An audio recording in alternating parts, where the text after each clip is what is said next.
Before we start this episode, I just want to preface this. If we say any jokes... Oh, thank you. That may seem a little bit... controversial or as if attacking a certain religion. Or a little offensive. I just want to say... It's just religion trauma, okay? It's not... Can I add to that? It's not to attack anybody. This is just how we cope. Okay. Do you feel like you have religious trauma? A little bit. Not in the same level as some people, but I feel like there are some things that sometimes that I had to like teach myself to stop doing or thinking about or whatever. What religion did you grow up being? Catholic. I was a Jehovah's Witness. You know. So it was a lot. I was a devout Jehovah's Witness for 16 years. Mm-hmm. So I don't think... It's weird because we all speak of religion in a very different way. And like you said, it means no disrespect. But having been in a religion for so long for both of us, and now, at least personally for me, being out of it, it's like we talk about things certain ways because of what we've been through. Yeah. Good way to start. And I feel like I shouldn't say trauma. Maybe that's too strong of a word. But I feel like as two girls who grew up with, you know, religion being imposed on us. Yeah. It's just a way for us to just loosen up and not think about certain expectations that were put on us. But what I think it's funny is that Cheli and we became friends in high school.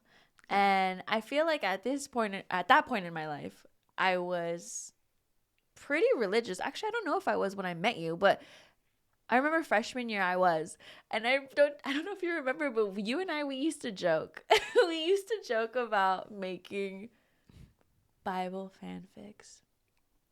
Dude, I do remember. You do remember? Yeah. We never actually did because who has time for that? But this right here that we're going to discuss today. Bible fanfic. Dude, full circle. Our 11 plus year friendship, finally. Finally. I was going to say come to a close. It doesn't. It's just begun. Please don't close it. Keep it going, please. And that's why this is the final episode. Dude. Okay, Charlie. Okay. I just want to say, you had already read this book a while ago. I think you read it like mid-year, maybe more than that. I could tell you the exact date if you give me time. That's crazy. No, that's fine. Okay. And I remember when you read this, you were like, this book right here, contender for my book of the year. Yep. Do you think that you remember this book really well? Yes. Okay, great. Let's talk about it. Okay. So, welcome to the Book Fix podcast, a podcast that changes lives one book at a time, one debut novel at a time. Oh, wow. It's debut. Today we are going to be talking about Angels Before Man by Rafael Nicolas, a book I hold near and dear to my heart. And I've been waiting for you to read this book. I'm so sorry. It took me so long, but I am here. I don't know how you feel about it. Oh, okay. So I will just say that if you don't like this, friendship over. I'm just going to be really like, it's like genuinely, if you don't like this, I'm going to be pretty sad. So no pressure. Okay. But you can also have your own opinion, but no pressure. Can I just say that I love the start of this? With the Ezekiel excerpt where it says, your heart became proud on account of your beauty, and you corrupted your wisdom because of your splendor. So I threw you to the earth, and I made a spectacle of you. That is like the perfect way to start this book. Dude, oh my God, dude, you're about to unleash. Can I tell you something? We're one shot in, and I'm about to cry. I talked about this book before. You did. And Very briefly. I remember watching it, but I don't remember what you said. I tried watching it again, but something about listening to my own voice, I was like, not me there. No, thank you. Uh-huh. So I couldn't get through it, but I know I did. Mm-hmm. And you weren't there. I wasn't there. I Very wish I was. absent. You were absent in my heart. I don't know what's happening to me. I'm getting really emotional. I'm glad you highlighted that because I highlighted it too. Such a good way to encapsulate like the entire novel in one like scripture. Yeah. Because this whole book is really just you were blameless until you weren't.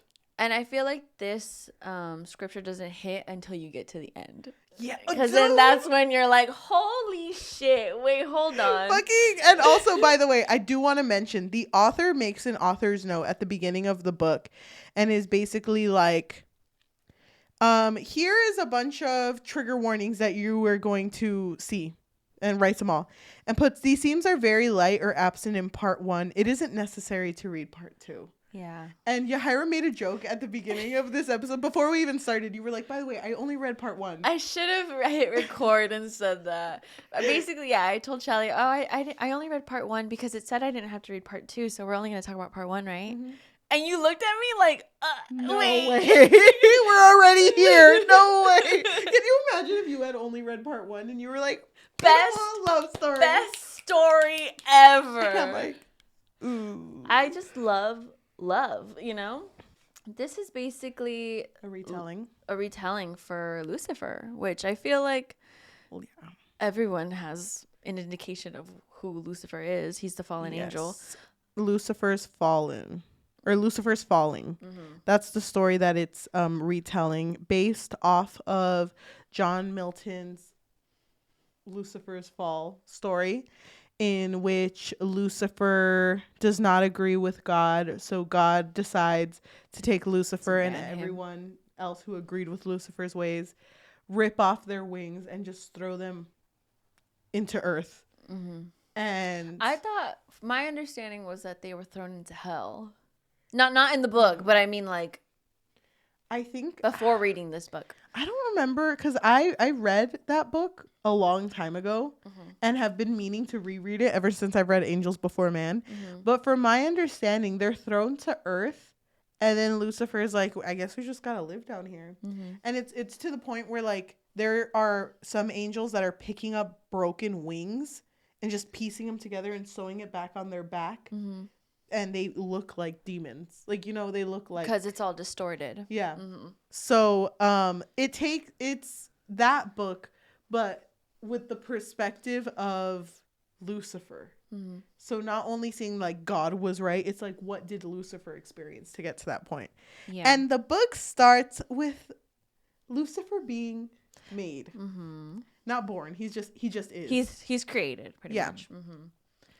And I feel like this part was interesting. I mean, obviously I had a feeling that this was the way that it was going to start. But what I thought was interesting was the way that it says, bring him the fruit from the tree of knowledge. And so just like, so he's all knowing then, pretty much. He is all knowing. They all are, I think. Yeah. But then there's another part in, I think it's the next chapter, where Lucifer is made known that God doesn't always create angels. It's just like it happens every now and then. And when God created him in chapter 1, he says he will be perfect in wisdom and innocence and he is perfect in beauty. So he's supposed to be the smartest, the purest, and the fucking snatchiest angel there is. And it's funny because it's like, oh, my beautiful angel, you shall be named Lucifer. And I commented, I left a note and I just wrote, I hate to break it to you. Oh my God. Yeah, it's weird to me how you said he will be perfect in wisdom and innocence as he is perfect in beauty, because as we get to the next chapter, the way that everyone just swoons for Lucifer is so weird to me, because Lucifer doesn't really understand anything, really. I mean, he knows a lot, but he doesn't at the same time. He's very naive. And so he's very shy and humble, especially when people are like, oh my God, you're so handsome, so cute, so beautiful. And he's just like, wait, stop. Wait. wait. But then he sees his reflection and he's like, wait, who is that sexy thing? Funny. It's funny though, because he sees the reflection, walks by it, and is like, oh my God, who was that? And tries to look and is like, bitch, they keep looking back at me. Until he realizes, are they into me? Oh my God, wait, hold on, let me strike a pose. Oh my God, they copied me. And then it's like, bitch. Oh, sorry. He doesn't even know what the word bitch is. Yeah. Must be a sad world he lives in. Imagine that. So he's just like, oh my Lord, that person's me. I look that good? Oh my God. Thank him. Think him. I actually think him because they're in heaven. Him. He's here. He's all around. I think it's really cute because Rafael is the first one to walk him back. Everyone around him is just so happy. Yeah. They're just like, oh, you're an angel. We're going to be roomies. Yeah, it's definitely some sort of paradise. Yeah. But what I thought was a little bit funny was that Lucifer was constantly asking questions like, oh, like, what is this? What is that? Like, where's God? Like, how can I see him? And I think it was Rafael who was like, damn, damn does not exist. He says, you have so many questions. I can spend hours explaining everything to you, but I gotta go pretty much. And I just feel like it's interesting that Lucifer has to realize this world around him on his own. Yeah. And I don't think each of them were born with as much innocence as he was. Because everything about Lucifer, he's just so at awe with everything around him, but also so pure. So there was one part where Raphael was like, oh yeah, I was reading what you wrote, and by the way, your handwriting's atrocious. Oh my God, Lucifer, don't cry. Because it was like, just the way they react, like him, he just felt like a new person. Someone who's never been a person before, kind of like a child in a way. Yeah. With how innocent he was.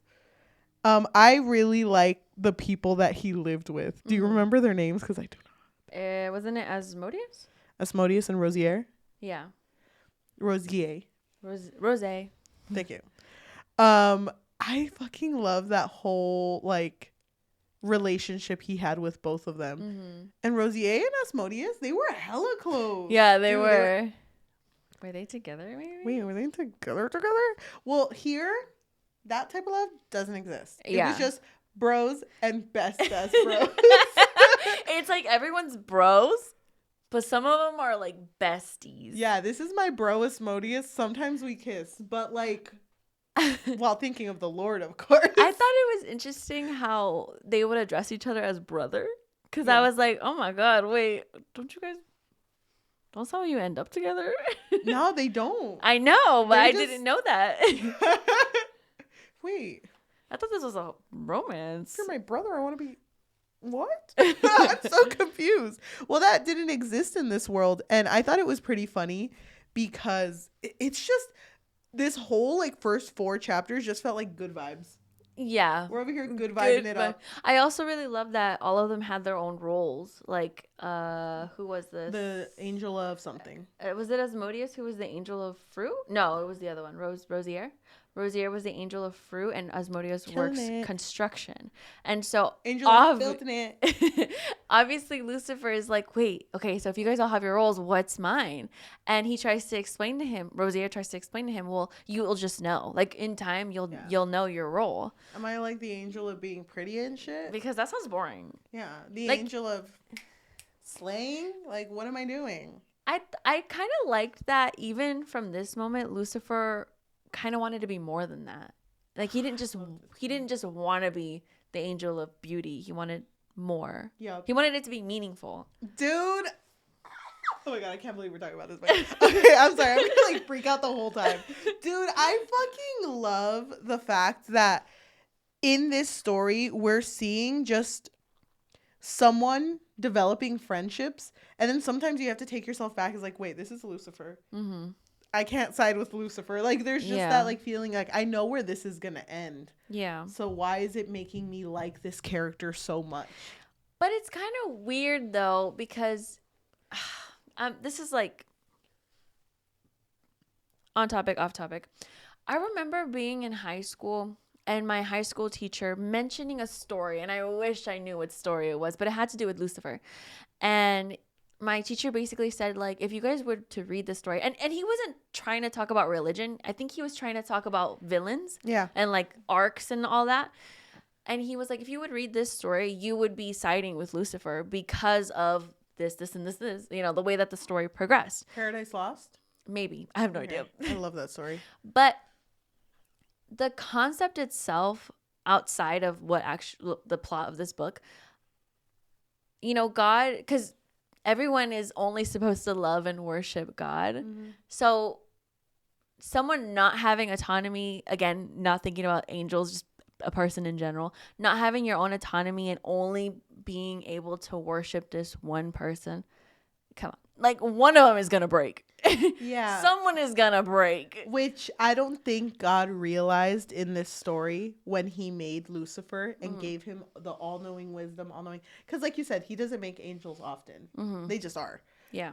And this one was super special. He was a super angel. Yeah. So I don't think he expected any angels to ever turn on him. Mm-hmm. So when you give someone so much wisdom, but you're not willing to give any of your angels answers, it leads to this story. Yeah. You know? So with Lucifer, he, by the way, he meets an angel, I just want to mention this, named Uriel. Mm-hmm. And that he's like a bitch. Yeah. And I kind of love that about him because he's just kind of like, I don't want to be friends with you. He gives me boomer vibes. Does he? Yeah, because he's just like, I don't want change. Mm-hmm.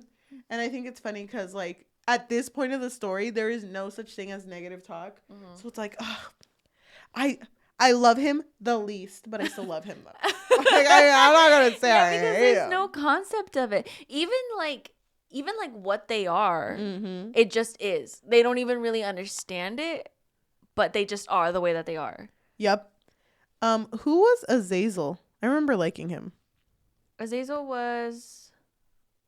He's kind of the goofy one, right? I'm trying to remember. Where did he... Azazel was the one who brought up Michael. Yeah. He was just like another one of the boys. Another one of the boys. Oh, my bros! Because he... My brangels. I think... My brangels. I think he was just gushing about Michael, no? Because Michael is the archangel of strength. Yeah. And so they were just like... gushing over him, like, look at him, he's so strong. And it's like, pick me up and throw me across the put me in his little pocket. I'm so small. Throw me across the clouds. And I'd be okay with it because he's my best friend. It's like, you know, and then I would like hold him with the love that I show the Lord. This is weird, but like, he's my best friend though. I thought it was funny though when I thought it was pretty cool how he was like, yeah, he's the best archangel. Like, what's an archangel? And it's like, you know, like the princes of angels. Yeah, his name's Michael. And then but I feel like even that concept of prince, it's like, what does that mean? It means nothing in this world. Because if you think about it, all of them, although there might be labels, those labels mean nothing because God was the highest. Yeah. And that's really what it felt like. God, everyone else, right under that. Yeah, it really is. And if there is like little discrepancies between them, it's very, like very, it's very just like thin. one step up. But I thought it was cute when it was like, yeah, an archangel named Michael, and Lucifer's like, Michael, that is such a nice, that's such a nice bro name. Yeah, like, I just he says that name is the name of my best friend. I just want that name tattooed for some reason on my heart because you know it's next to the Lord, and I don't know, it's just crazy. I don't know. And so then Lucifer prays that night, I think, and because Michael goes to Earth a lot to hunt. And Lucifer prays and he's like, may I see Earth one day, Father? Amen, amen, amen. Please, please, please. With the bros.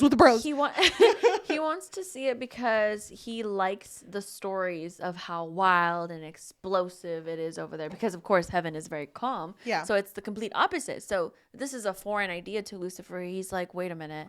I would love to see Earth one day. I kind of like in chapter 6 at the very beginning when Rosier is helping, or Lucifer is helping Rosier make like a basket of fruit, and when he's done he kisses the top of Lucifer's head, because to me it's like, oh, what a bro kiss. Yeah, just a kiss amongst the bros, an innocent kiss. Are there any women in this story? No, there's not, right? Bros only. This is our bro cave. What the fuck? I'm just kidding. I'm just kidding. I had already realized that, but I had a feeling it was because he wanted to make the first actual woman. No? Well, I think Are they supposed to be non-binary? Well, they're bros. I don't know. So yes, but also no. There's no beginning or end to a broship. There just is. Okay. I don't actually know. What? Yeah, I don't know either, but I know that there was women, right? No, there's no women in this story. How did you feel about the first time Lucifer saw Michael? Wasn't he praying? I think so. It says Lucifer finally saw him well. He was indeed brunette, but a shade removed from black and tousled in curls that fell past the nape of his neck. His skin was brown as bronze, missing any imperfection except for what were either a few beauty marks or specks of dirt. His hooded eyes were hazel between expansive soil browns and leafy greens. His lips were full. His nose bridge carried a hill, and he was muscular, built broad and tall. There was a brilliant smile on him, too. That put all the stars the youngest angels had seen to shame. That's my bro. I feel like I totally get it. I get why he's so into him. And then I also love the last chapter where he's just like repeating like Archangel, Michael, Archangel, whatever. Yeah. And then he says he looks like the greatest of them all, the finest and proudest angel on earth. I like it because the way he describes saying it, he's like, I just really like the feeling my lips made when I would say his name. Yeah, because again, it's very like innocent. Yeah. You know, he doesn't really understand what is happening to his emotions. Mm-hmm. But I feel like because he is like all knowing, you know, in his heart, he's like, wait, is this love? Is this love? Is this love? Everyone, the god of worship. Yeah. Right. So I don't know. I thought it was really cute how it was happening. I already kind of said it, but Lucifer finds his calling. He becomes, I said the god of worship. Never. There's only one. But he became the angel of worship. Because one day, out here missing Michael, missing his bros, he's like, I'm going to go sing a little ditty in the town square. Mm-hmm. And he goes to the town square and just starts singing about how much he loves God. Yeah. And I think, I don't remember the Bible that well, but that was what Lucifer was. He was the one. Yeah, he was the one who basically would talk about God the most and like, oh, love that bitch. Respectfully. I think it had to come from like this indescribable love. That's why it would hurt so much when he flipped. Yep. Oh my God, how did you feel about him going to the baths? Oh God, it's so sad because I feel so bad for him that he's so shy and he's like nervous because he knows that already like people can't stop staring at him and he's like, imagine me naked. The bros are gonna be all over me. Forbid. I'm gonna have to swat them away. Yeah, and as much as I want to love and kiss my bros, I can't kiss every bro at the bath. And it's so funny to me how every single time someone would see him, they would just be like starstruck, like, oh my God, you're very beautiful. And it's like, yeah, I know. You remember that part where when he went to the baths, he said something was making Lucifer lightheaded. He shifted where he was and felt a weight settle on his chest. He shut his eyes and tried to thoughtlessly coat himself in slippery oil, realizing it held a subdued herbal lavender scent. But even blind, he saw the curious bodies of the others. He heard the tiny huffs of pleasure and relaxation, and he grimaced at the drowsing smells smoking about. It's crazy to me because it always feels like, although he's incredibly innocent, he's like at the line. Mm-hmm. You know what I mean? Mm-hmm. Of like becoming who we know Lucifer is. Yeah, like there's little indications of what's gonna happen. Can I say? But in the beginning, he like pulls himself back. He's like, "Oh, wait, no, wait, the Lord and the bros. The darkness almost got me." Wakes up from his bed. He's like, "Oh," and Rosier's like, "Well, are you okay?" I was just like, "Bro, it almost got me again. It had me in its clutches. I heard the rock and roll, but I said no. But only worship here." But then I thought about you, and I was like, I gotta get back to him. Gotta help him with this fruit basket. Bro, that's so nice. Wait, so who's Baal? Oh, he's just another guy he had met. Just a guy who's very nice and does come back at the end of the story. I remember that part, but I couldn't remember in the beginning. Yeah, he was just a guy that was nice. Just want to point out, because I didn't say this in the last time I spoke about it, and I remember specifically that I was mad at myself that I never talked about Rosier and Asmodeus, because I love their broship. Mm-hmm. Only bros, nothing There's more. nothing else there. But I thought it was funny how Lucifer just kind of saw the way they would interact, and Rosier's like, weird how 2 plates are broken and Asmodeus is missing, right? Just weird. Just like a bro would usually tell me if they broke something. And it's just, they were like a married couple, dude. Yeah, it was really cute. It was really cute. I thought it was really funny how Lucifer would do things and like be complimented, like, oh my gosh, you have white lilies in your hair. That is so cute. Mm-hmm. And he's like, thank you, brother. Mm-hmm. I did it because it symbolizes purity. And they're like, oh, that's cool. What's purity? It's like, he's like, don't know. I don't know. Actually, but I bet it's something cool. Mm-hmm. I bet it's like a broship or something. Mm-hmm. And then he would always answer like, I suppose, or father is a very complicated person about the nature of things. And people would always answer like, I wish we could ask him why he does all that he does. And I think that's around the time where Gabriel's like, you can talk to God. Yeah. Just a little prayer. Mm-hmm. I don't know if to say this now or later. Go ahead. You know how when he goes to that like bathhouse? Yeah. And he's like very shy and well, he's been shy this whole time, right? Shy boy. I think it's so interesting that he's very shy and everyone's so like, yeah, you're beautiful. Just accept it, Yep. I made a note that I wrote, it's interesting how he later is known as too prideful. When he is literally so shy and humble from the start, it kind of feels like people are conditioning him to be like, be happy with it. No, like to be like, yeah, to be like, look at all this. You know what I mean? Like, it's not like he was prideful at the start. It's like Lucifer. If you're already eating, then eat. And he's like, you're right, bitch. You're right, brother. I'll eat. I like when Gabriel tells him, I remember when you were created, how much like father put into sculpting you with flowers, and you were like the moon, your hips are like the tides of the sea. Mm-hmm. And then Gabriel's like, don't cry, Lucifer. And Lucifer's like, bro, the start of my life. How can I not cry? Cute. I love how very emotional. Yeah, I love how emotional he was. Yeah, same. Because it's really good to see how innocent he was. Bitch, I might start crying. But then he meets God.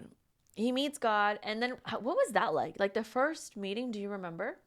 Yes, I do. Because when he meets him for the first time, he's almost like overrun by the emotions of it.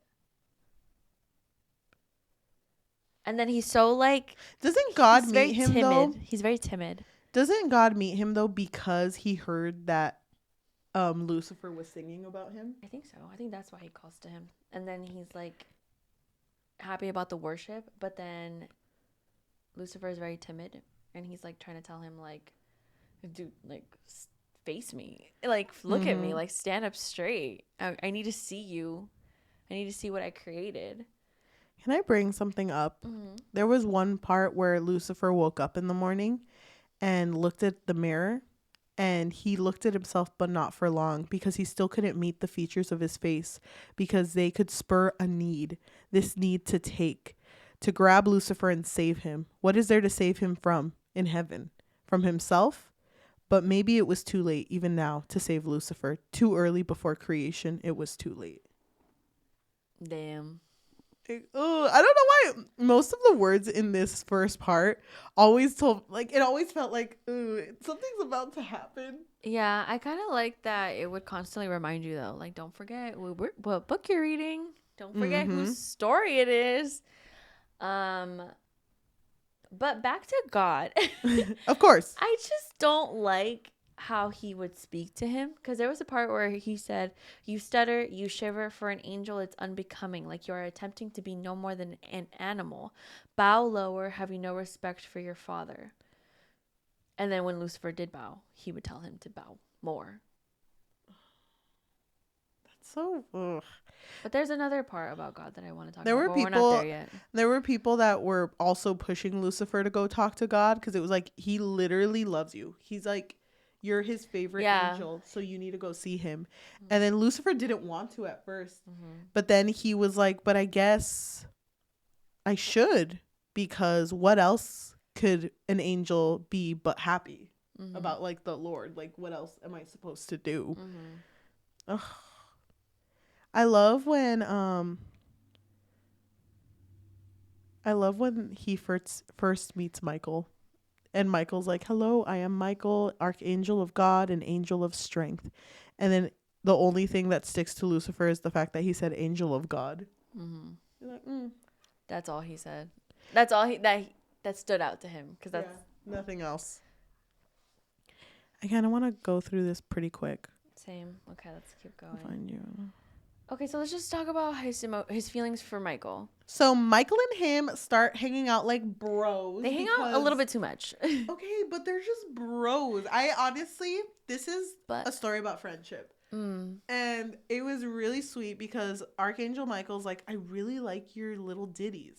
And honestly, I like how you worship. I would like you to around me, because I want to learn how to sing little ditties about God. Okay. They're called ditties of God. Okay.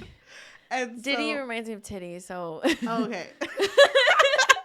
And there is none in this world. There are small titties in this world. Thank you.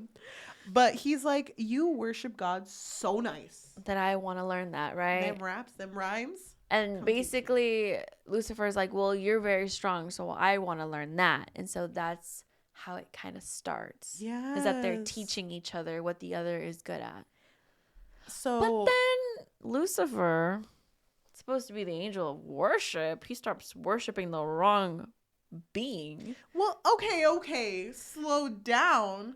What's wrong with telling your bro he's hot and kissing him sometimes? Well, according to God, a lot. According to God, there's a lot wrong with that. And it's sad, because everyone else also starts to realize how much Lucifer is around Michael. Is around Michael, and is really like, just not into him, because I don't know if they even understand that. But it's vice versa, because there's even other angels that are like, oh, you're gonna go see Michael? Can you ask him why he talks about you so much? Can you tell him to shut the fuck up? This bitch was like, bro, Lucifer this, bro, Lucifer that. Like, what am I supposed to do? But so there is this moment that I really want to bring up, because I want to talk about this. Okay. Where God calls to Lucifer, because Lucifer's worship is a little slip and is lacking, you know? And so God starts telling him a story. And he tells him a story about a dove who was the purest of a flock in a keeper's garden. Its feathers held no spots, no markings, no streaks of dirt. So beautiful, too, was the bird, but no one dared to touch it.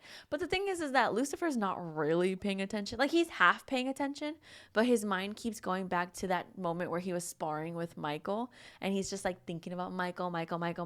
And then God continues. He says the dove would fly into the mud one day, because he would see the reflection. And he would see himself in the reflection. He would think like, oh, there's a world down there that I need to discover, right? Yep. But as he flapped about, having fun, becoming stained because it was something new, something free, he invited another bird to come help him, and they became dirty together.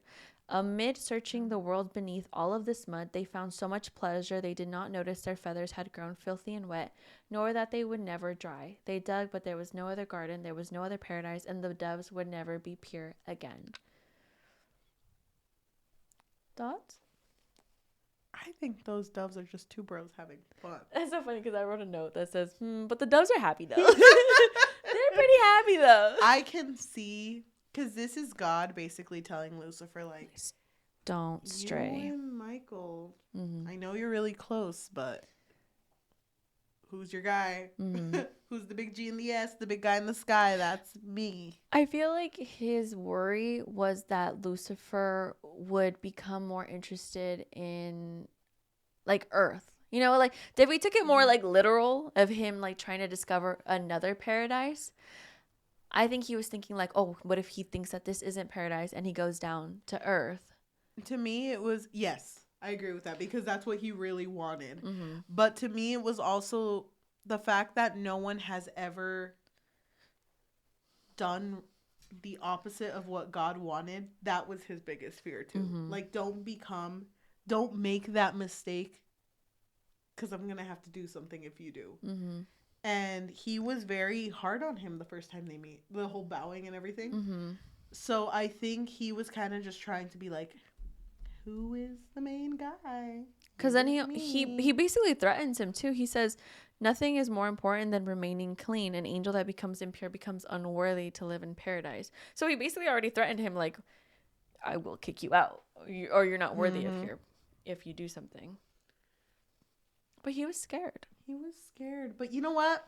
Forget all of that, because Michael's still around. Michael's still his bro.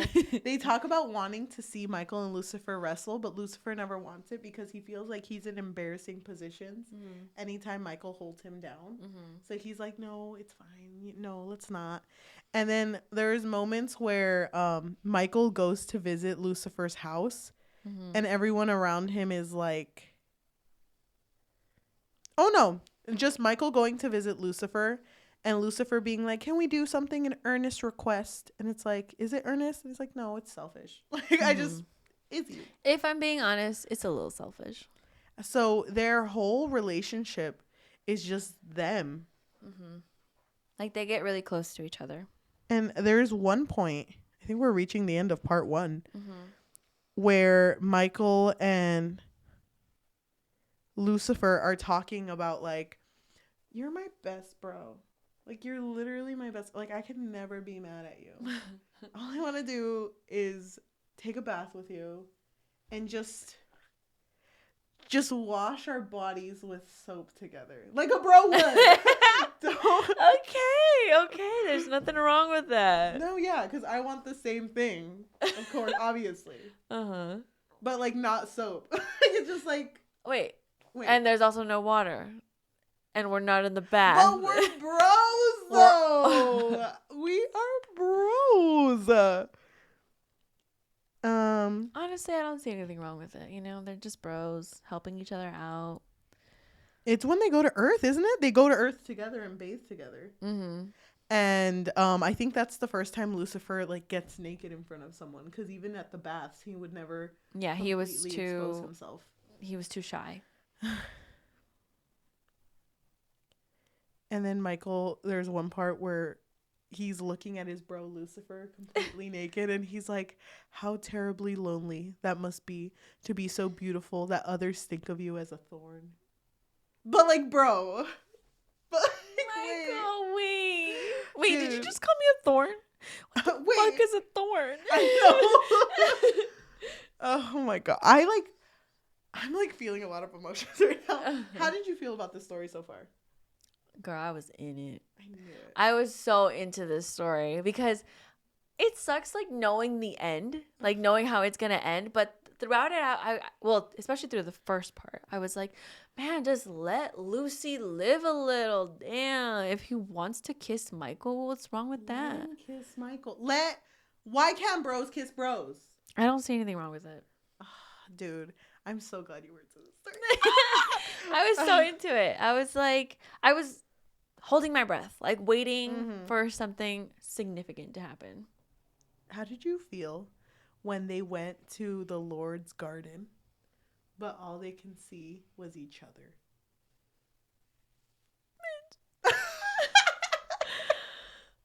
I think I wrote that exactly. 2 bros. I don't know.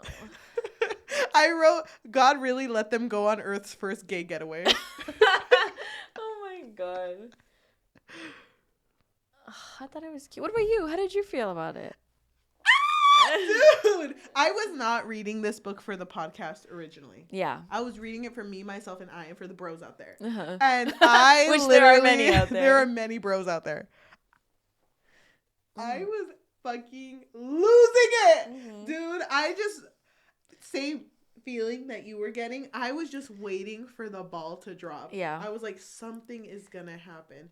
And I didn't think it was gonna be like, I thought it was gonna happen in part 1. I didn't know why it was separated at first.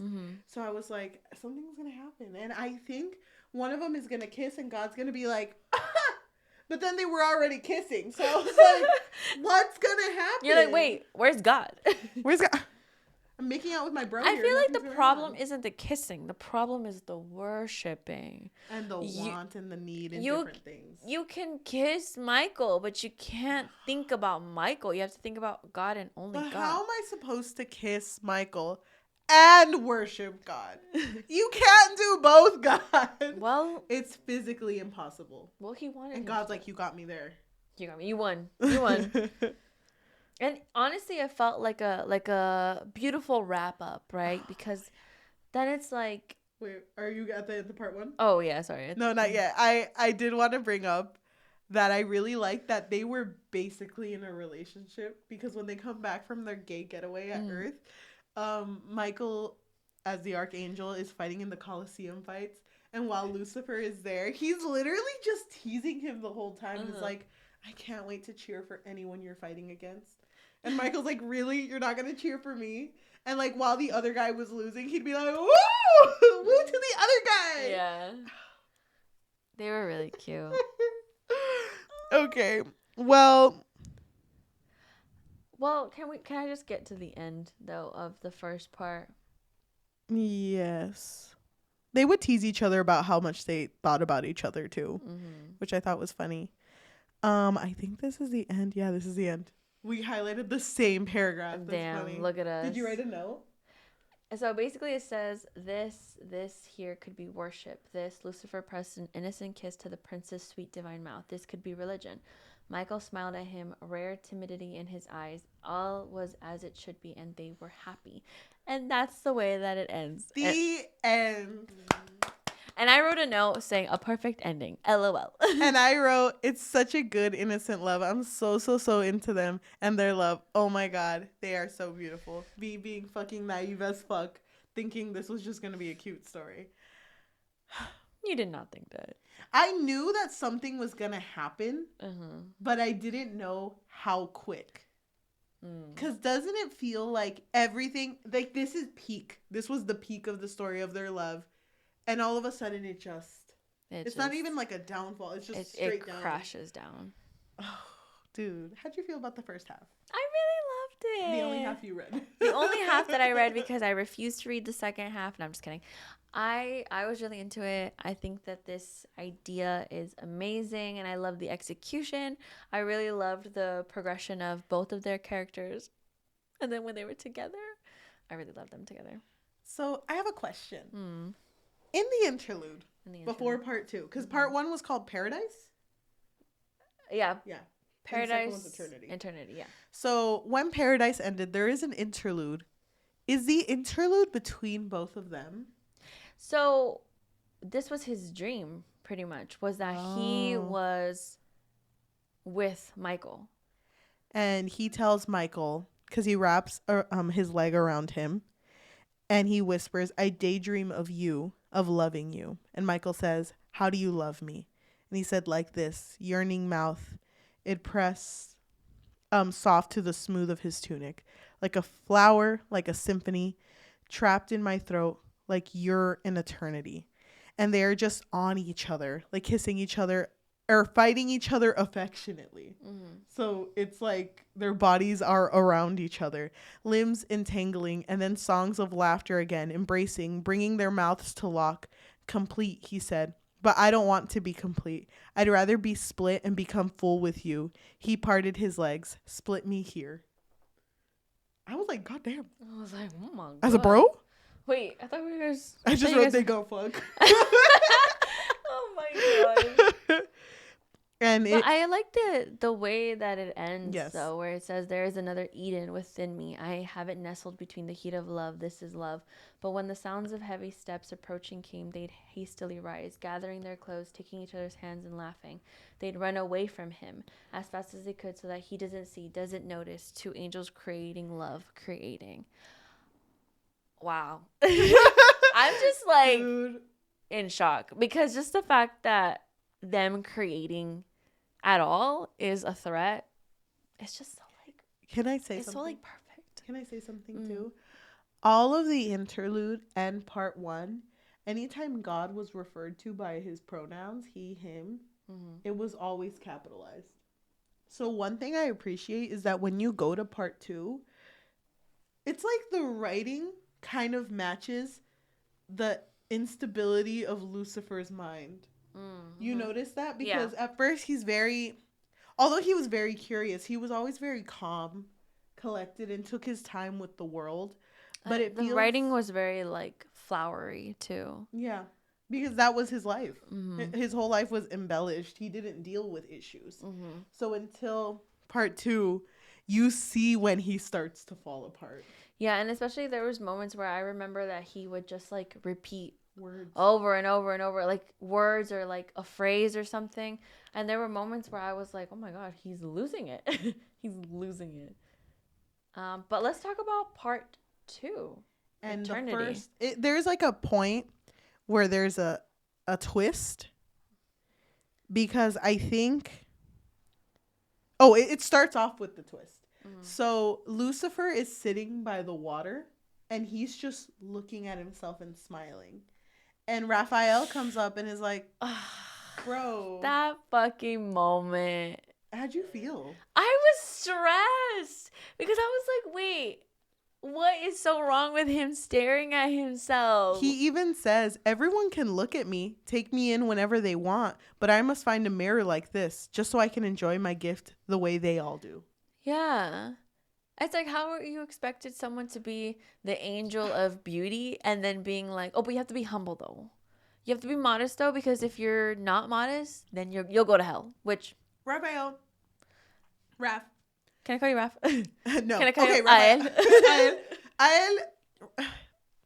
Why is it that every bro in this bro nation that we've created can look at me, but I can't look at me? Yeah.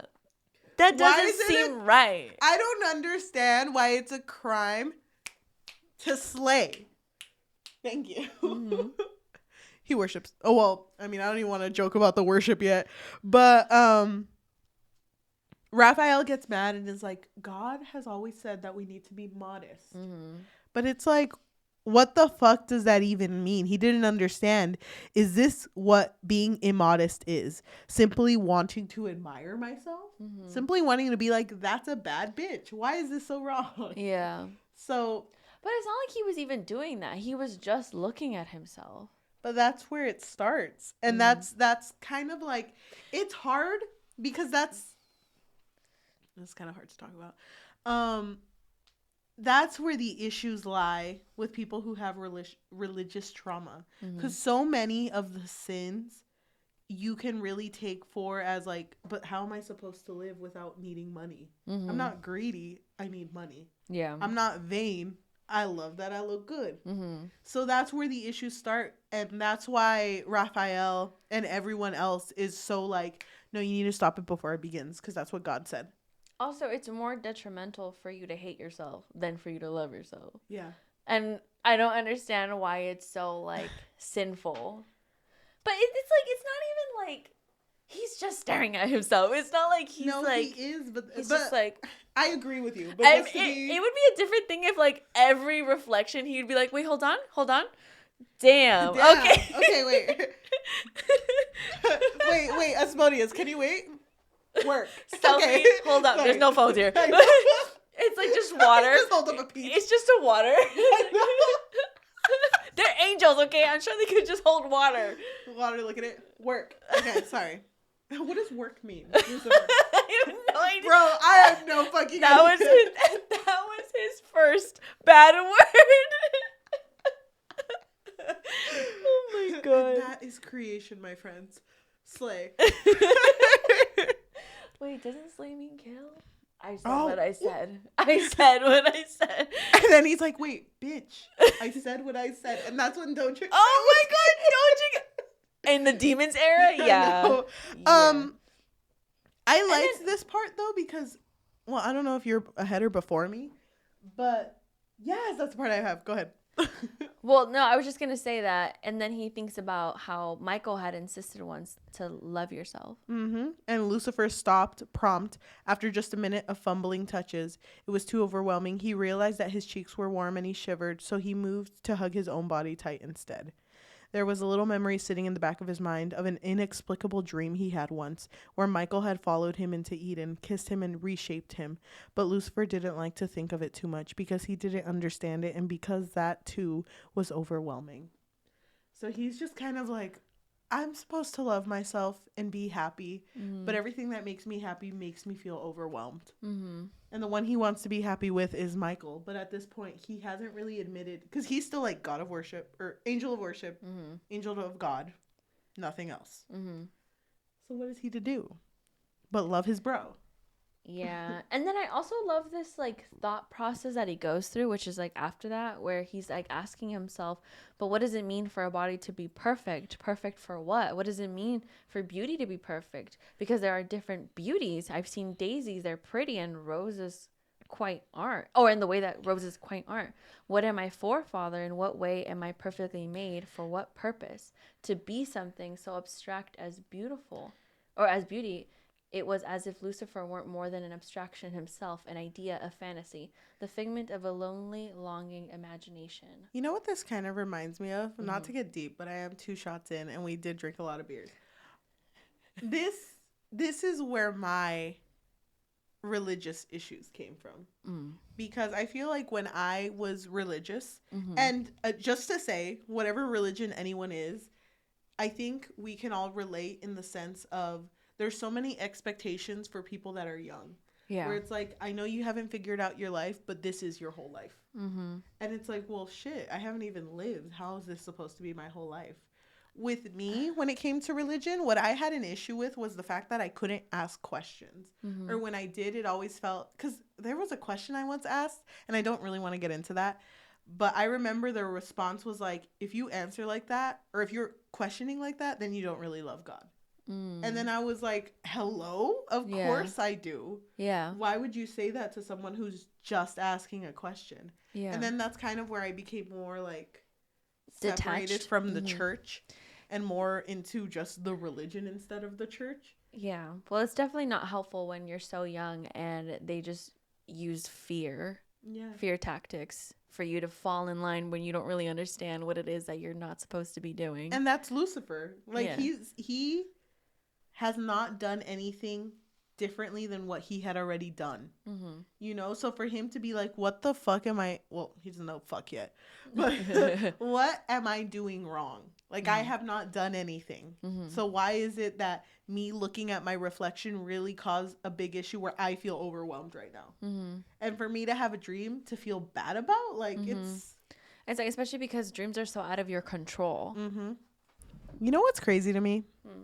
The fact that when he went to go see God again, God doesn't even like, because God is supposed to be all loving, all knowing. And you expect God to be like, my angel. Oh, my angel. But instead, he's just like, I know what you've been doing. He says, what is an angel of worship if he's not good at that?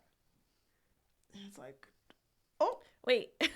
You mad at me? And then he said, friendship is a beautiful thing. I created angels to be joyous, and nowhere easier can pleasantness be found than that in loving one another. But you must ensure not to place any friends before your God. And that's when Lucifer just confesses, like, okay, I'm sorry. Maybe I put Michael a little bit before you, but it was just like a little bit before you, not a lot. Yeah. Just a little bit. Like, he's my bro. But you're my God. He's also my bro. It's like, wait, it's different though. Yeah. We play footsies sometimes, but he's my bro. Footsies, that's where I draw the line. God, you gotta have a bro, right? You gotta have a bro. He's like, no, I've never had a bro in my life. I've never had a broship. It's like, oh, I feel sorry for you. Damn, that's where you went wrong. Michael does go back. Michael and Lucifer are hanging out, and Lucifer is like, okay, bro. I've taught you this song. You know the words. You know the dances. You should be able to do this. And don't mess up. And Michael answers, of course, beloved Lucifer. And he's like, wait, beloved of what? Like, beloved friend? Beloved brother? Like, he's like, simply my beloved. Oh, yeah. Oh, my God, dude. How did you feel? Oh, my God. They're in love. Oh, my God. I love this author so much. Dude. Me too. You know how much that means to me. I've been loving this author for such a long time. Really? Before this? No, during when I read Oh, it, when you first I've read. been following. Oh, okay. So the fact that you're in the same boat as me right now. Dude, this is beautiful. This He is took beautiful. Let's just forget what happens. This is beautiful. How did you feel like after he said simply, my beloved? He took Lucifer's chin in the way that father did earlier, but he didn't speak. And your eyes, they're softer than his. I love them. It's kind of hard to find solace, I guess, in religion when you find that in others. You know what I mean? So I kind of understand, because I know that Rafael Nicolas wrote this because of their religious trauma. So it makes sense to me. It makes sense to me too. You know? Again, especially when they use fear, like obviously you would gear more towards something that's comforting. So near the end, when they're both kind of like touching each other and making out, I guess, Lucifer might have squeaked and rushed to conceal himself before, but no longer ashamed. You have taught me to enjoy this body, to love myself, beloved Michael. He imagined the archangel's fingers slipping inside, sliding against his wet tongue. Imagine suckling on Michael's skin, trying to draw out his taste, his pulse. Damn. But like as a bro though. Yeah, like no. Don't make it weird. Wait, just like there's no concept of marriage, so no. I just want. What are they? Wait, didn't God create marriage? No, not yet. Oh, okay. Wait, can we be bros forever? I want you to bro with me in sickness and in health. Wait, are we getting married? And in bad. Yes, let's bro forever. Can we fist bump? Like, wait, do it again. Snail. Oh my gosh, stop. I thought you were just gonna be like, no, just a little handshake. Oh. Just fucking around. That would be Michael. He just like does not understand this relationship concept at all. And Lucifer's super like, okay, this is our 10-year plan. It's like, can we hug? Can we? Wait, you said hug? No. Give me a couple beers and maybe, bro. They didn't have beers. It was just give me a couple nectarines and maybe we'll fuck around. Wait, they don't know fuck. This is hard. Dude, if you and I were in this story, knowing what we know now, not about the story, but just like having to blend in with the angels, we'd be like, oh shit. Oh my god, wait. Shit. Is that God? I thought God was a woman. Oh, okay. Ariana Grande, you lied to me. He's like, you guys don't know what women are? What do you think I am?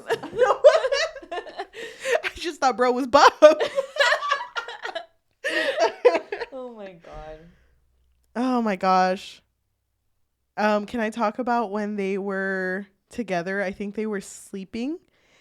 He remembered that Asmodeus wished to move back up into Rosier's house. He remembered that he'd been hoping for a chance to ask Michael about moving in with him. Lucifer, unsettled, then looked straight at the other.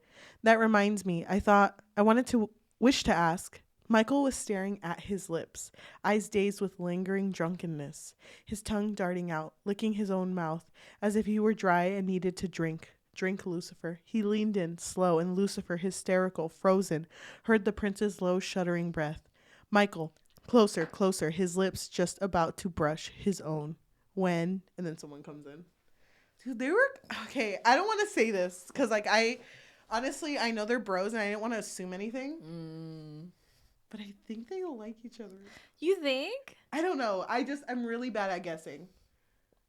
I think they like each other. You do? Yeah. Like more than bros, right? I feel like it's very obvious, and especially to everyone else. Like they're always like, those two right over there, best of bros. You know what I thought was funny?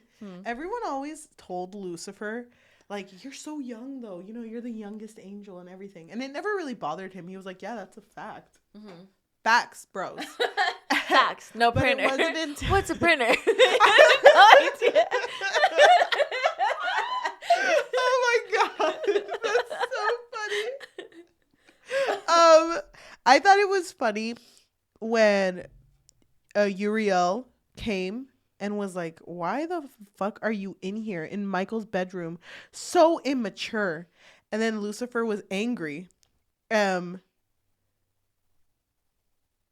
well, he said it first. "I'm not so young anymore." Yeah. But the way it described his anger, because anger is not something that he's ever felt, it said, Lucifer said, feeling though he'd never in his life had the urge to before, like he ought to snarl. Mm-hmm. And that was like one of the first feelings of anger. Mm-hmm. Dude. I feel like it was warranted because Uriel needs to mind his own fucking business. Do you feel like if things had played out differently, would Michael had been in Lucifer's shoes? The one to crack? No? I don't think so either. I don't think so. I think he would never have gotten in trouble for it because he always put God first. Yeah. Always. Yeah. Number one. Amen. But basically Uriel was there because he was like, yeah, you know, Lucifer, Lucy, that bitch. Mm-hmm. Yeah, he's been staring at himself a little too long. Red flag. How did you feel when Lucifer went home and he was in shame? Like he felt really, really bad. And when his roommates went to go check on him, he described that there was blood over his eyes because he didn't know what tears were. Mm-hmm. Is that what it was? I think so, yeah. But he had cried before. Yeah. That was what Lucifer believed for a moment from his dream. Are you at that point too? I'm not really sure what that was. At first I thought there was something wrong with his eyes, but I think it's the feeling of when you cry out of shame or when you cry out of sadness, the feeling of like it's a lot. Okay. You know what I mean? Uh-huh. I think that was the first time he's ever felt like that. But then I also got confused because then Michael shows up and he's like, "No, look away, Michael. I don't want you to see what's happening to me." I was like, "What?" I think this is a dream because... Oh, yeah, because it is a dream because then... 3 heads. And then he had to kill something and he was like, not Michael. He told the monster, don't hurt Michael. Give me Uriel. Give me any others. Give me Father. Fuck Uriel. Give me God. No. I'll kill Dad. He said that? Yeah, dude. That's where he fucked up. Oh my gosh. I think God saw this dream, right? Mm-hmm. Or something happened. God sees this dream. The beast is not a creature I can cast from you. Lucifer's blood froze. You are the beast, Lucifer. Yeah. That's what his dad said. And then dad he tries said. to say, no, I'm not the beast. There's a beast in there. This is where it happens. It's really sad. It's really sad because wasn't he already having dreams, nightmares? Yeah. Of like, just like the darkness getting to him, you know? And he would wake up and be like, oh bro. My God, I got out of that. Bro. I don't know what was happening in there. But this is the chapter it happens, isn't it? Yeah. Because Rosier leaves him with the Lord. And it's sad because doesn't it feel like Rosier, he was the one that would have been there for Lucifer had he known more. Yeah. And it really gets to me because he leaves him with the Lord, trusting him to be with the Lord. And the Lord says, sing, angel, and you will be saved. And Lucifer does this with fear. But then he started to feel his throat strain. Yeah, like tearing from the inside. Like it was tearing apart. One final time, his father said, worship me. And Lucifer's last note was so high and forceful, it could have been a shriek. It struck his entire body and raised him some inches off the ground and made every part of him, every section of tender flesh, feel like it was splitting. And he did split. From the sides of his head, great wings sprung out, as they did upon his back, all of him pulling so far he became, halfway, the form of his creation in that blistering slice. But it lasted only a moment. Lucifer, now ripped and bloodied, fell to the ground. And finally, the father left the angel silent, having torn him. That's not that one. I got confused. It's another chapter. But he fucked him up. Made him sing to the point where he lost his voice. Yeah. So now Lucifer lost. And it's really sad because I thought, okay, this is his punishment. Okay, cool. It sucks, but maybe now everything's fine. Like, he'll forgive him. The beast is gone or whatever. But it kind of felt like he punished him, but there was really no help. Like, you just punished him and then you left him there torn. Yep. And then what's next? He's going to his friends, and his friends are like, we're here for you, but they can't hear him. And even Michael's like, I'm here for you. Mm-hmm. I will make everything perfect again. And Lucifer's just thinking to himself, I want to dance with you. I want to sing in the streets with you. Let's return to that. And Uriel just kind of is just on him all the time. Like, nope, you shouldn't be doing that. Shouldn't be that, like, close to Michael. You shouldn't be doing this. And Rafael tries to heal him as best as he can, but he can't really fix that. Oh, God was sitting with Lucifer at one point, and God said oh no, I don't get this part. At the very end of chapter 25, where it says, here, said a friendly angel, one midday, I knit you these scarves, Lucifer. You used to wear them so much, over your head and all. I think you can use them to cover all those marks on your neck. You look very beautiful. And then Lucifer thinks to himself, please don't hurt me again. Do you think it's because of everyone thinking he's so beautiful? And that's kind of what started everything off? Yeah. And that's why he's like, please don't hurt me again, because they're being nice to him. But it's like, but you're going to be in love with me a little bit. I don't know if it's because I'm drunk, but I'm starting to get a little unsettled. And I remember what this book made me feel, because it did make me feel very unsettled. Really? Yeah, because this is kind of the start of, like, Lucifer's, like... Losing it and not in his right state of mind. And that really, really fucked me up. Mm-hmm. It's sad. What? There is like a couple parts in here where I'm like, fuck, this is so sad. Mm-hmm. Though Lucifer was a bit afraid to see his reflection in the water of the bathhouse. Yesterday, it had turned to him and said, Father is very kind. This is your fault. But I gave him everything. Mm-hmm. That sucks. No, you didn't. What if Father is right and you're the one who's wrong? He is much greater than you. You don't know anything. He knows what's best for you. He loves you. He hurt me. You deserved it. And then at this point, doesn't Michael get sent away? Yeah, because he wants to see Michael, but Michael's not there. Mm-hmm. So he's asked to bathe alone. Is it true now? He couldn't be sure. Why did I always want to be by myself? Was I ashamed? Why was I ashamed? Mm-hmm. Why would Father want me to be ashamed? Asmodeus asked Lucifer, shall I leave you here alone? Do you need help? And this is the first time he bathes. This is the bathing part, right? Where he's like... Is that the part? Where he's like, what? Where he's like working it in there. Oh, yeah. He's trying to... Oh, yes. This is the part because he's bathing and he orders an angel to clean his feet because I have dirtied my feet walking along the garden. He's learned the act of them. Manipulation. Where he's like, wash them, bitch. I mean, he's experiencing all the 7 sins. This is pride. Mm-hmm. Better this in their eyes than pity. Better this than tragedy. I feel so bad for Lou. Oh, Lou. Father. Oh my God. I really like the parts where he literally was there working it. Mm-hmm. And everyone was like at his freaking beck and call. And then he thinks to himself, see, Father, how there are ways to speak without speaking. And I put down, he's really that bitch. And it's crazy to me because it feels like, even though God is all knowing, he didn't really like intervene. You know, he's not like he like showed up and was like, stop it. Stop it. Okay, I'm sorry. Put some clothes on. Stop it. Sorry, God. Sorry. I really fucking love the first time he sees one angel laughing deeply, pinched Lucifer's cheek as if he were still young, like, your feet are washed, bitch. I'm sorry, bro. Because at this point, Lucifer is just like, how silly. He is whatever the opposite of intelligent is. I know what that is. A punk ass, stupid ass fucking bitch. Mm-hmm. I just made those words up. Me. Yeah, he's starting to create bad words. And he felt good like, about it. Not positive words. It's all negative words. And he was smirking about it. He felt good. I put the first insult. Oh my God, stupid ass bitch. Did Michael see him toying with how much everyone adores him? Did he notice the hungry need in their eyes? Had Michael ever felt that way when he saw Lucifer? You have, right? And he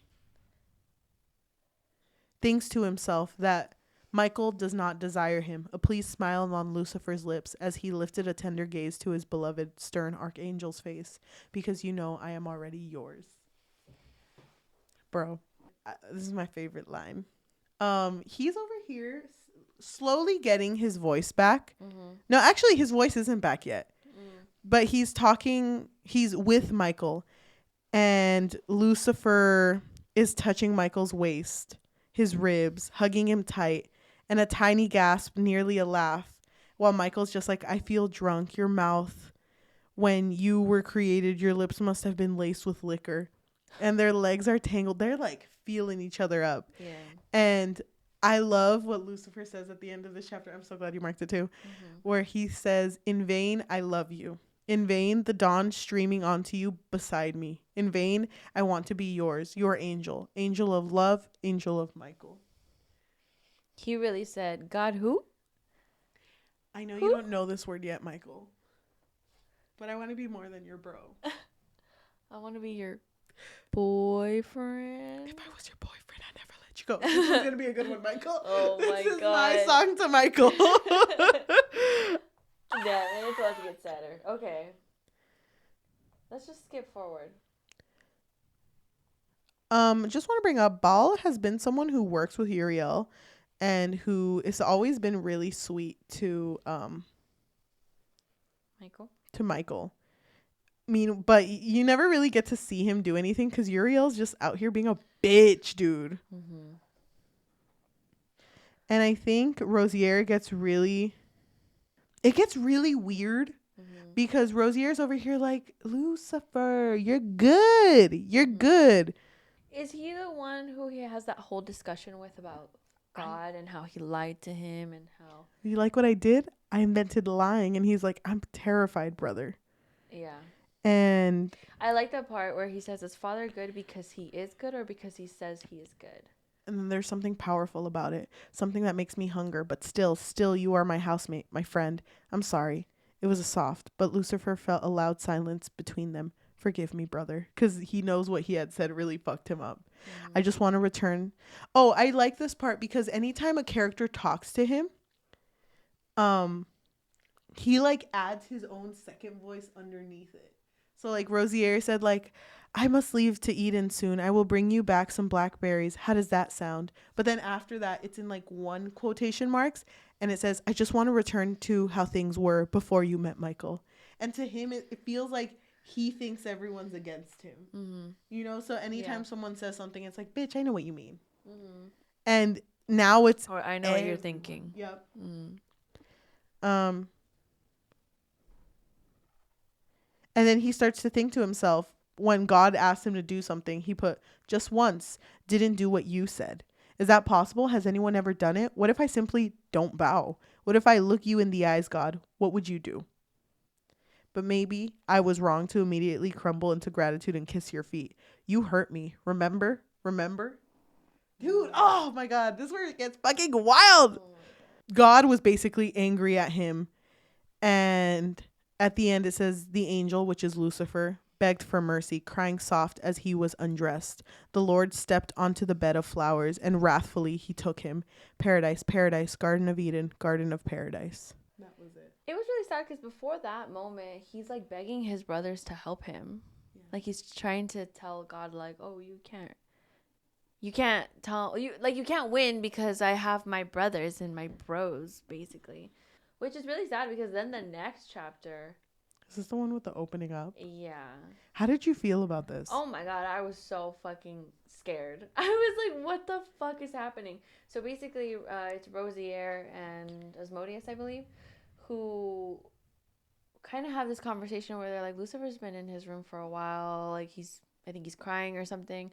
And they go there and then he's staring at himself in the mirror and he's been like cutting himself. But deeply. And it's the face because Right? It's the face and the chest. The face and the chest, and I'm guessing he's opened himself up. The way I imagined it is he's like touching his organs. Yeah. And the inside or anything deep, like bone and tissue. Yeah, because he's trying to understand what he's made out of. I was curious. I just wanted to see what was inside in this body. I was looking for eyes, and kind of like the eyes of a flower, like what's inside, what makes it. My heart, oh my heart, it's there. I'm starting to feel again. Damn. Dude. I think it's the foreign feeling of that much physical pain that is allowing him to feel again, pretty much, because especially after what had happened with God before, he must have been really numb to emotions. It really sucks too, because he's so lost, and he starts to repeat things in his mind, like, why did I do this? Why did I do this? Why did I do this? And he knows he's scaring his bros, Asmodeus and Rosier. And honestly, out of everyone he's ever met, those are the ones that deserve it the least. Yeah. And he knows that, and he's always like, I know I'm not making any sense. I'm sorry. And Rosier says no. First, Rosier was not simple-minded, not anymore. First, Father strips him of his voice, and now it appears he's cursed him with speaking nonsensically. What will the third thing be? And it sucks because he knows Asmodeus or Rosier doesn't think like that, but he's so far gone that he just thinks everyone is thinking shitty of him. After Lucifer's looking through him, there's a line that's really famous that I highlighted, because he's like, you know what? I'm so scared. I want to forget what happened. I'm going to go to Michael because he's going to help me forget. And so he goes over to Michael. He says something. I don't remember what he says, but he basically puts God down. Lucifer. Yeah, Lucifer puts God down. He says, everyone's affections, they all love me. All the angels of Father, Gabriel, and Michael, everyone adores me. But what about you, Uriel? Oh, he's talking to Uriel. And then Uriel's like, you shouldn't be saying shit like that. You're going to face Father's wrath for your words. And Lucifer says, I faced it already, and I am still here, and I am angry. And that's when he starts thinking, you rancid, putrid filth, rotten, squirming maggot. And he says out loud, damn you. What did you say? I said, damn you, you fucking bitch. Yeah. You're no bro. You're an unbro. Yeah, it's kind of interesting to see Lucifer basically creating language. And lying. He's over here. Concepts as well, yeah. Oh my God. It's crazy to me that he's over here talking to Michael, and he's thinking to himself, do you know I obsess over you so much it's starting to burn this chest with all these stuffy poppies inside, so much I can't breathe. It hurts. You're hurting me, but I want your lips never to leave me. I see ambition in you, Michael. Please let us harvest it together. They fight I'm going to skip through this. They fight, but then they kiss. You remember? Yeah, love. And he tells him something that's kind of like, oh. And then I think you skipped a part where he finally beats him, wrestling or fighting or whatever it is that they're doing. He did it, bro. Sparring. Lucifer beats Michael. And I think it's because just of the sheer will, all that anger that's pent up in him. And then Michael's looking at him and he's like, what's wrong? And Lucifer's like, everything is all around us. Lucifer in confusion. And he said, what if there was no God? What if there was just the angels and you and me and the throne left behind? We could sin on it together. We'd both fit. We could rule together. Couldn't we, as bros? Everyone admires us, adores us, does everything we say. And Michael's like, what the fuck are you talking about? Yeah. And he said, I want us to be God, to be more than that. I want us to create like him. Haven't you ever wondered why Father is so strict about our subservience? It's because disobedience is creation. Create with me, Michael, and call it sin. It has a nice ring to it. And then Michael's like, all right. Okay, you got me. Damn, okay, you got me. And then Michael says, it's not good. And Lucifer answers, it will be good. It will feel good. Lucifer pauses, lets out a breath he hadn't realized he had clutched tight. I want to make you feel good, Michael. I'm having so much fun creating and inventing. Just yesterday, I thought up of a new word, cock and cunt and fucking. I was like, damn, bitch. Oh my God. He got very creative last night. This bitch. Oh my God. Damn. He tells Michael. He really sat on that one. He tells Michael, I want you in my mouth. I want your cock so heavy on my tongue that it breaks my jaw. And Michael's like, bro. Wait, your jaw? What the fuck is a cock? He's like, wait, first of all, explain what those words mean. What are you saying? I don't understand. Lucifer, you are not acting like yourself. Are you okay? You're scaring me, bro. What am I going to, or why? I said, I'm going to make you feel good.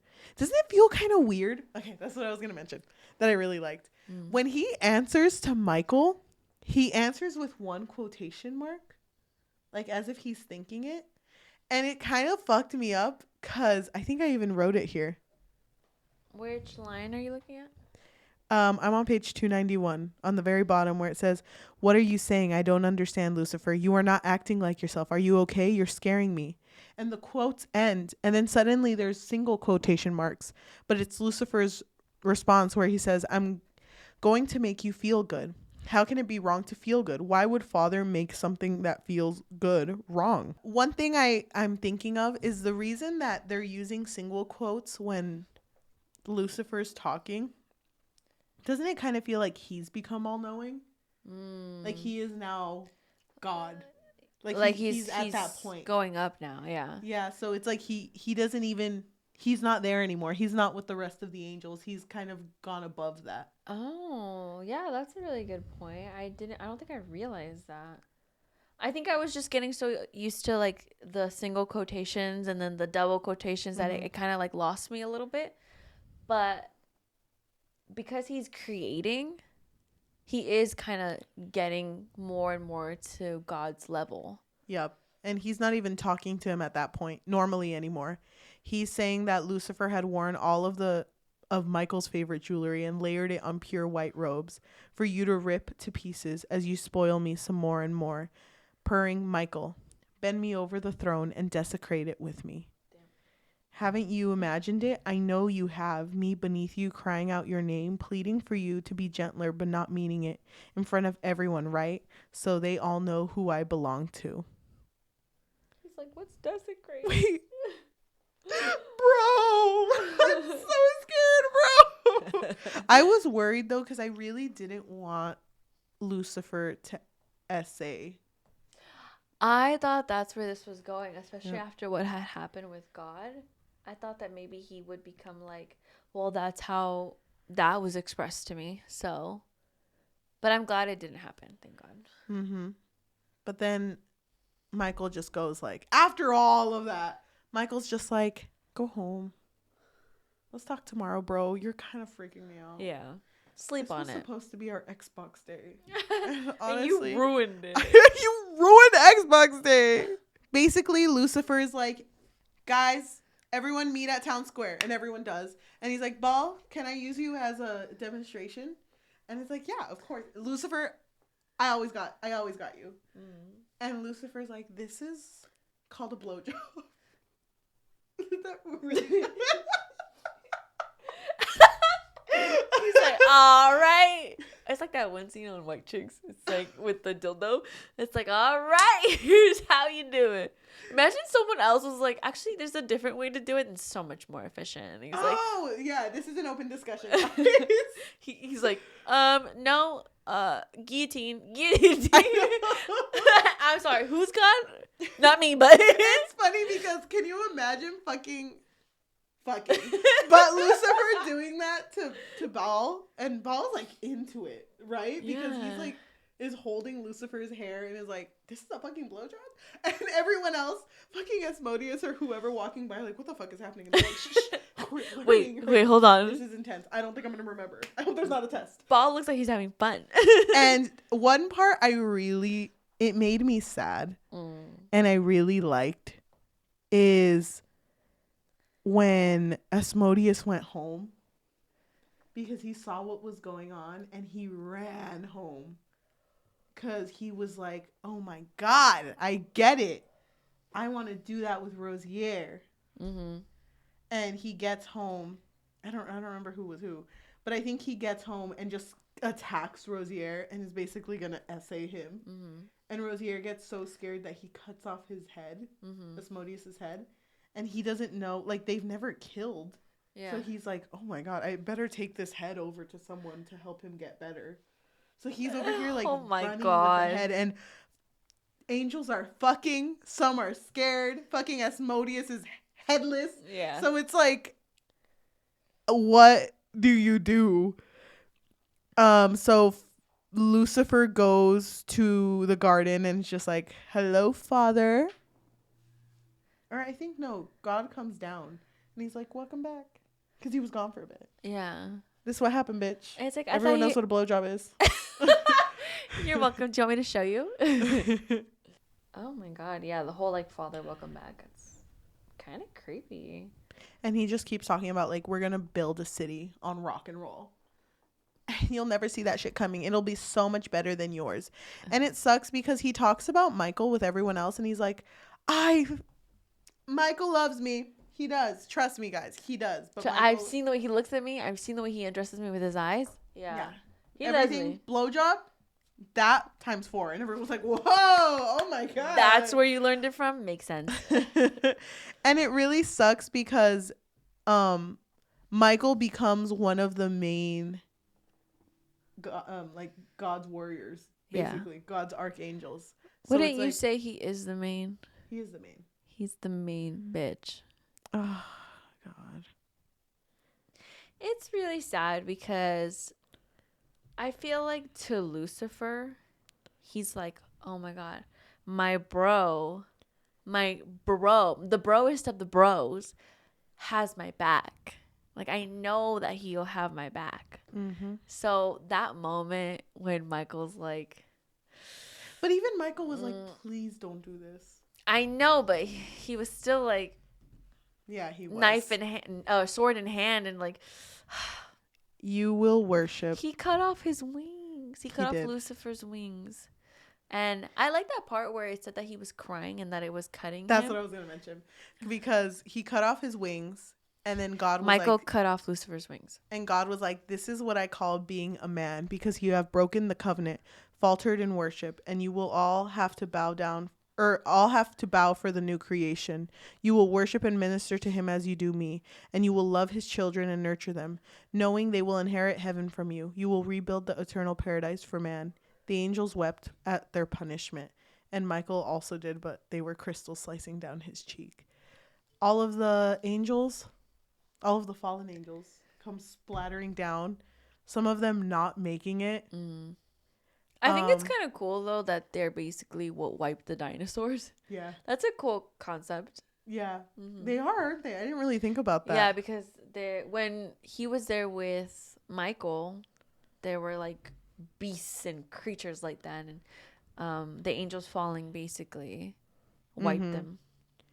And they were just on the floor for a bit, right? Yeah, I think so. Nothing tasted good. The damned ones vomited largely any food they could salvage. Mass extinction. The breeze is nice here. I was thinking about Father. He must be so lonely. Father isn't lonely. He has us. He will have man. And then Lucifer. That's kind of confusing, though, because do they create man? They confused. Are man. So then Lucifer has to continue this creation. But there's no woman. No. And the thing, I guess it's kind of like it just sucks all over, because it's like, here, you want power, then here.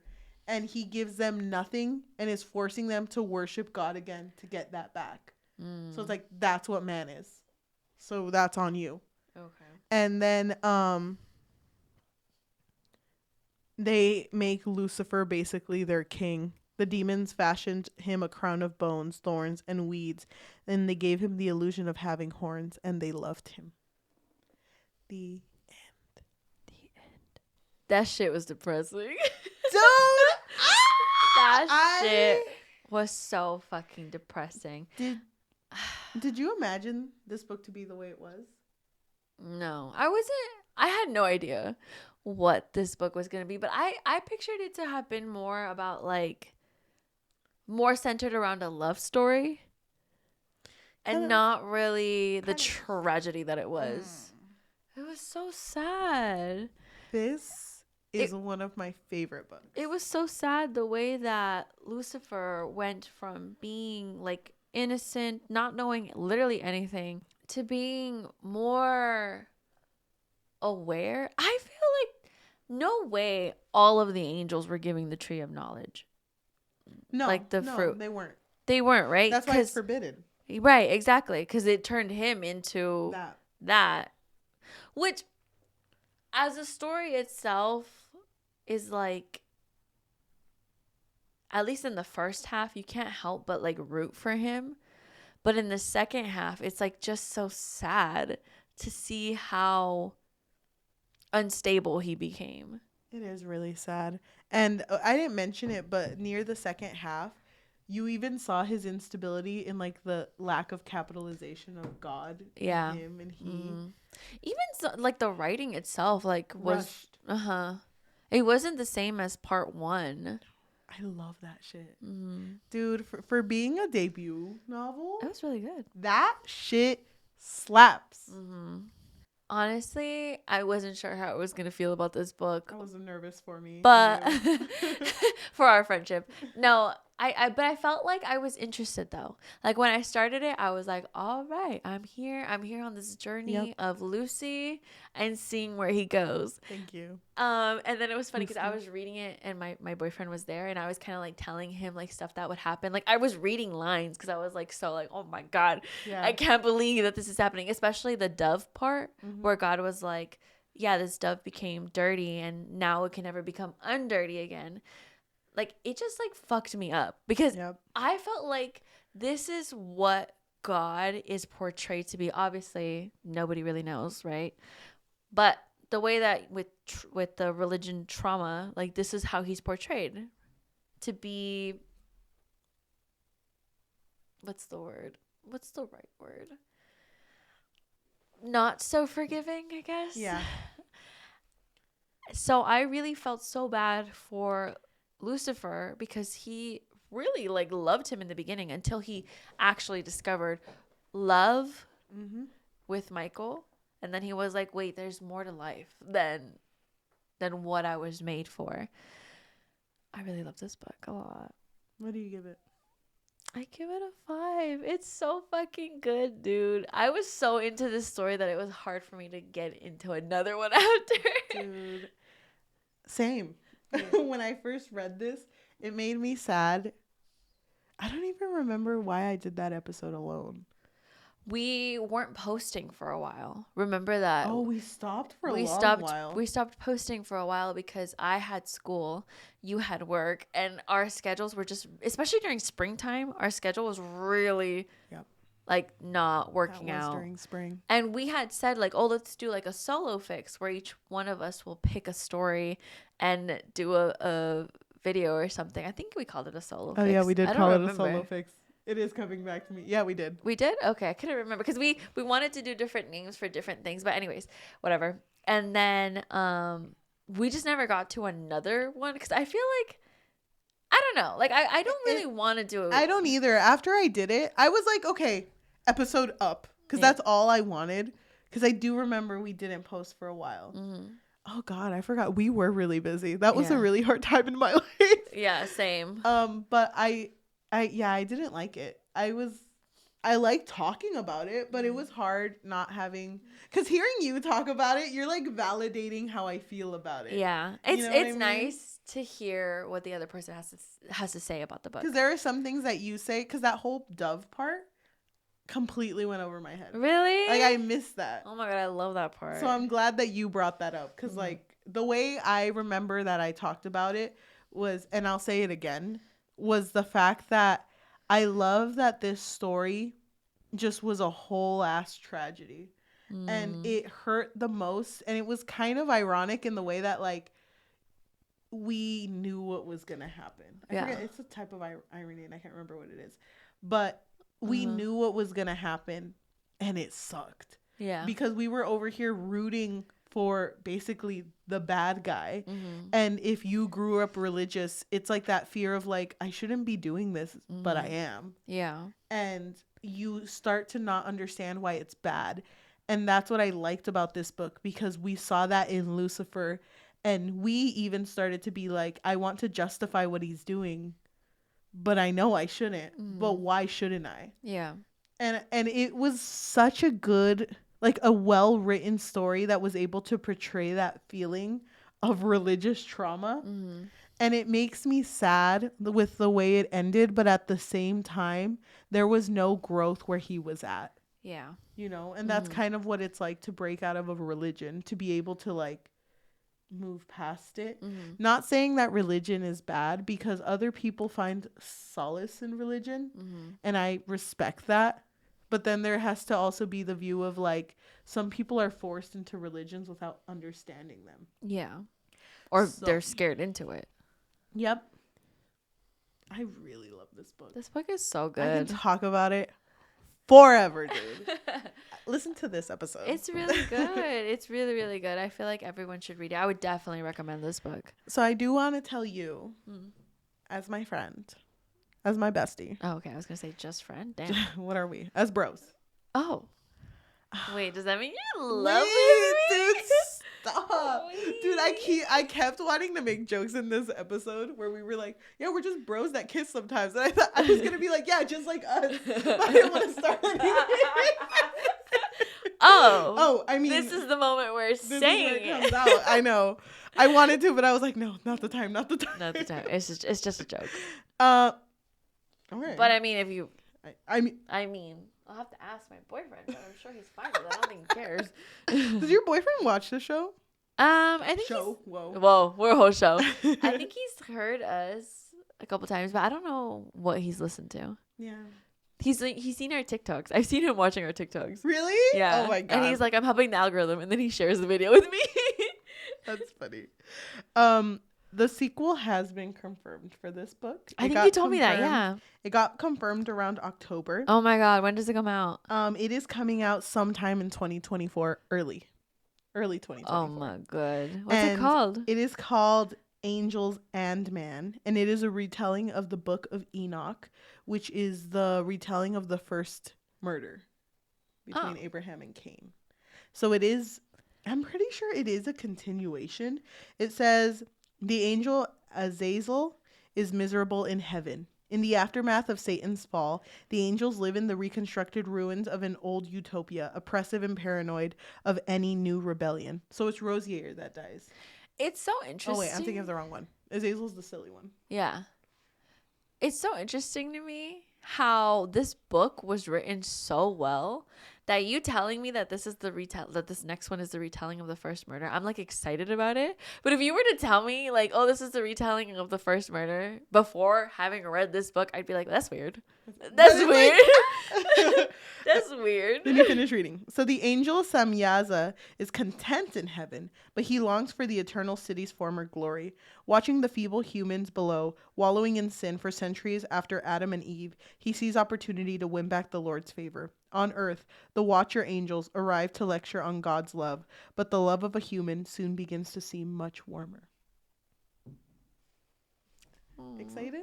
Yeah, I'm really excited. Angels and Man. Just to let you know that I bought this book, paperback copy, because they had a new cover. This is the new cover.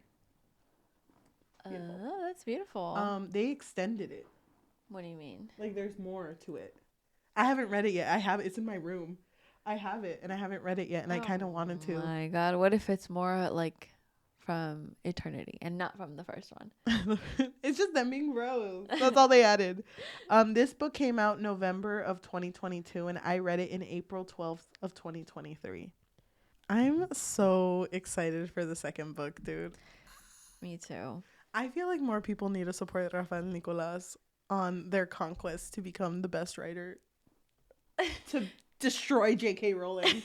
I want everything for this writer. Destroy J.K. Rowling. I want everything for this writer. I want them to succeed. It's so funny because every time I finish a book, I always take it off of my Kindle, but I can't. But that one stays. That one stays. Oh my God. Thank you so much. I don't even want to end this episode. I don't either. Thank you everyone who is listening to this episode. Whether you're listening in on Spotify, Apple Podcasts, Amazon Music, or anywhere you get podcasts on. It's so hard for me. It's so hard for me to move on. And I think one thing that'll make my heart feel a little better is if you rate us 5 stars. Because honestly, it's so easy. By the time I finish the sentence, you could have already rated us 5 stars. Mm-hmm. So the fact that you didn't, I'm a little upset, but it's okay. I won't tell mom. If you also want to help us with like our numbers, you just talking about us is the best way to get exposure, because the best type of exposure is through word of mouth. If you want to support us monetarily, what is something they could do? So we do have a Patreon, and at the moment, it really just serves as a way for our listeners to let us know that you really like what we do here. I mean, we do post twice a week. If you are interested, you can find us on patreon.com/bookfix. But if you are not interested in that monthly commitment, which I totally understand, you can find us on buymeacoffee.com/thebookfix or Ko-fi, which is ko-fi.com/thebookfix. If you are watching us on YouTube, hello. If you can like, comment, subscribe, and hit that notification bell, because we post every Tuesday and Thursday. Thank you. If you want to support us on social media, we do have an Instagram and a Threads at the Bookfix Pod, THEBOOKFIXPOD. And we also have a TikTok that we're pretty active on at the Bookfix, THEBOOKFIX. Thank you. Thank you. I don't want this to end. Should we read reviews, or are we good? Because we've talked a lot. We gotta read a review. Okay. I think we should. I'll read a good review because I love this book, but I want you to tear it apart. Yeah. You read the bad review. This is a 5 out of 5. I'm so sorry for the name, coming from Jonathan. Trigger warning. I want them to cut me open and replace my organs with pages of this book. I need to be one with it. You don't understand. I'm going to buy a physical copy and rip it apart, page for page, like it ripped me apart, page by page, and then I'll eat it. I will highlight all the quotes, all of it, and then I will put them on my body until every inch of my skin is covered with this beautiful prose. When I die, bury me with it. I will use it to fight God if I go to heaven, and if I go to hell, I will buddy read it with Lucifer. How can one read it and stay normal? This has completely altered my brain chemistry. I'm both less and more depressed. It has healed only to ruin me again. Angel of beauty, angel of worship, angel of love, angel of sin. How do I think about other things ever again? And then they put 3 quotes. This here could be worship. This could be religion. Create with me and let's call it sin. Me. That was me. God, okay, I feel so my review comes from Gemma. They gave it 1 out of 5. They said, to my friend who loaned me this book, thank you and apologies for this review.